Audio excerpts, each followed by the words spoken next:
छत्रपती शिवाजी महाराज यांनी आपले वाघ नखे काढले, त्या अफजल खानच्या पोटात गुंतवले आणि त्याचा पोटाचा कोथळाच बाहेर काढला आणि अफजल खान ओरडला, या अल्लाह! त्याचा शब्द हे ऐकताच त्याचा सरदार सरहद बंडा हा आत आला आणि शिवरायावर दांडपट्टाने वार करेल. त्या अगोदर शिवरायांचा मावळा म्हणजे शिवाजीच्या दांडपट्ट्याने तो जागेवर ठार झाला आणि म्हणूनच इतिहास फुटफुटला, होते जिवाजी म्हणूनच वाचले शिवाजी, म्हणूनच वाचले शिवाजी. अहो जेव्हा छत्रपती शिवाजी आपण एवढ्यातच लॉकडाऊन का असतं हे अनुभवलंय, मात्र 350 वर्षापूर्वी छत्रपती शिवाजी महाराज यांनी पन्हाळगडावर क्वारंटाईन का असतं हे अनुभवलं होतं.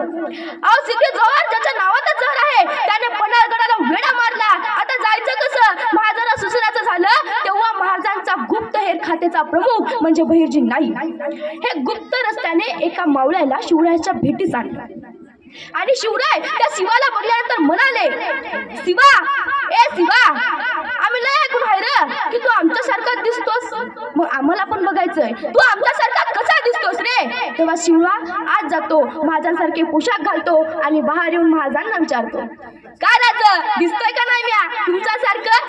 शिवराय म्हणतात, अरे तू तर आमच्यासारखा दिसतोस की रे. शिवा म्हणतो, मग राजा जातो की मी मारतो की तसे दिला, काय माहित तसे दिला, शिवराय कोण आहेत? तेव्हा तानाजी सरकन पुढे आले आणि म्हणाले, शिवा सर मांग, म्या जाणार म्या मरणार. तेव्हा बाजी प्रभू सरकन पुढे आले आणि म्हणाले, ताना म्याच जाणार म्याच गाडणार त्याला. तेव्हा शिवा म्हणतात, अहो माझ्या घरापुढे आले म्याच त्याला गाडणार म्याच जाणार. ठरलं, नियोजन ठरलं आणि 2 पालख्या निघाल्या. एका पालखीत शिवराय बसले तर दुसऱ्या पालखीत शिवा काशी बसले आणि बहिर्जी नायकांनी सांगितलं, काही होऊ द्या मात्र या 2 पालख्या एकमेकाच्या समोर आल्या नाही पाहिजे. पालख्या निघाल्या आणि दुर्दैवानं त्या 2 पालख्या एकमेकाच्या समोर आल्या. शिवराय शिवा काशीतला बघून म्हणतात, शिवा, ए शिवा जाऊ नको रे, चल दोघं लढू दोघं मरू. तेव्हा शिवा काशीत म्हणतो, राज तुम्ही बिनगोर जावं, राज तुम्ही बिनगोर जावं, लाख मेले तरी चालतील मात्र लाखाचा पोशिंदा मात्र जगलाच पाहिजे. अहो राजा, ज्या दिवशी मी तुमचं कापड घातलं ना राजा त्या दिवशीच शिवा गेला. शिवा मेला. जाऊन सांगा शिवा गेला आणि जाता जाता छत्रपती शिवाजी महाराजांचं नाव इतिहासात कोरून गेला.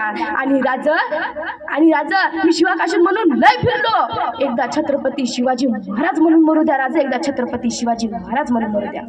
अहो त्या दिवशी छत्रपती शिवाजी महाराज यांनी त्याला कडकडून मिठी मारली. छत्रपती शिवाजी महाराज यांचे हात तिथून सुटेनासे झाले होते. छत्रपती शिवाजी महाराज यांच्या डोळ्यातून अश्रू हे सतत वाहतच होते, कारण त्यांना माहित होता की आपला शिवा जर एकदा इथून गेला तर तो आपल्याला कधी मिळणारच नव्हता. पालख्या निघाल्या आणि शिवा काशीत आपल्या सह्याद्रीसारख्या राजाला एकदा डोळे भरून बघून घेतो. सह्याद्रीसारखा राजा हा शिवा काशीच्या डोळ्यात नामेनासा झाला होता. अहो जगाच्या पाठीवर एक असा राजा होऊन गेला जो छत्रपती शिवाजी महाराज जो सैनिकासाठी लढला. आणि छत्रपती शिवाजी महाराज हे चारित्र्य संपन्न राजे होते का? तर कल्याणची सुभेदारची सून जेव्हा माझा समोर नजर टाका म्हणून उभी केली तेव्हा छत्रपती शिवाजी महाराज सुद्धा उद्गारले, अशीच आमची आई असती सुंदर रूपवर रूपवती, अशीच आमची आई असती सुंदर रूपवती, मी ही सुंदर झालो असतो बदले शिवराय छत्रपती, बदले शिवराय छत्रपती. अहो ज्याला बाईट ताई कळाली तो मुक्ताईचा ज्ञाना झाला, ज्याला बाईट मैत्रीण कळाली तो राधेचा श्याम झाला, ज्याला बाईट पत्नी कळाली तो सीतेचा राम झाला आणि ज्याला बाईट आई कळाली तो जिजाऊचा शिवा झाला, तो जिजाऊचा शिवा झाला. आणि मला महिलांना एकच सांगावं असं वाटतं की तुम्हाला जर कोणी मार्ग विचारला तर तुम्ही सरळ वाट दाखवून द्या. तुम्हाला जर कोणी मार्ग विचारला तर त्याला सरळ वाट दाखवून द्या आणि यदा कदाचित जर तुमचा मार्ग जर कोणी अडवला तर त्यांना शिवरायांची जात दाखवून द्या, त्यांना शिवरायांची जात दाखवून द्या.